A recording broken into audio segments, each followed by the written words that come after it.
గత వైసీపీ ప్రభుత్వంలో 2019-24లో అనేక అక్రమాలకు పాల్పడిన మాజీ శాసనసభ్యుడు వల్లభనేని వంశీ నిన్న ఒక దళిత యువకుడిని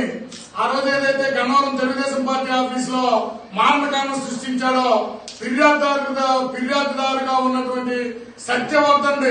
ఒక దళిత యువకుడిని కిడ్నాప్ చేసి విశాఖపట్నం తీసుకెళ్లి భయభ్రాంతులు చేసి ఏదో మన ఫిర్యాదును ఉపసంహరించుకుంటున్నామని చెప్పి ఒక నాటకానికి తెరచీయడం జరిగింది. దాన్ని ఛేదించిన పోలీసులు ఇవాళ మన ఒక సైకో ఏదైతే ఉన్నాడో జగన్మోహన్ రెడ్డి పిల్ల సైకో అయినటువంటి ఈ వల్లభనేని వంశీని అరెస్టు చేయడం ద్వారా గన్నవరం నియోజకవర్గంలో ప్రతి కార్యకర్తకి న్యాయం చేశారని చెప్పి నేను భావిస్తా ఉన్నా. భవిష్యత్తులో కూడా దీన్ని సహించేది లేదు.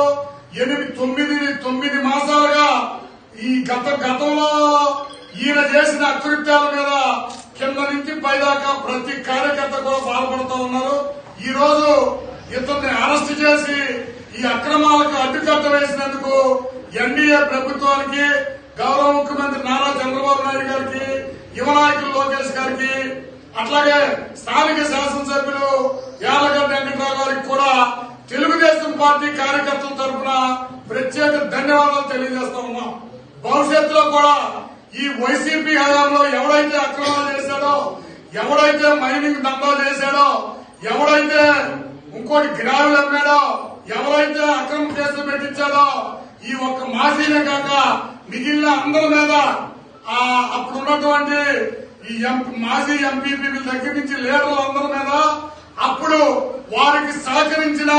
తహసీల్దారులు ఎవడైతే ఉన్నాడో నరసింహరావు అనేవాడి మీద, ఈ మాధురి అనే ఆవిడ మీద కఠినమైన చర్యలు తీసుకుని ఈ 24-29లో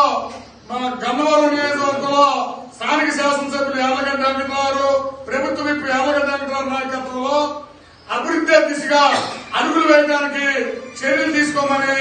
గౌరవ ముఖ్యమంత్రి నారా చంద్రబాబు నాయుడు గారికి విజ్ఞప్తి చేస్తా ఉన్నాం.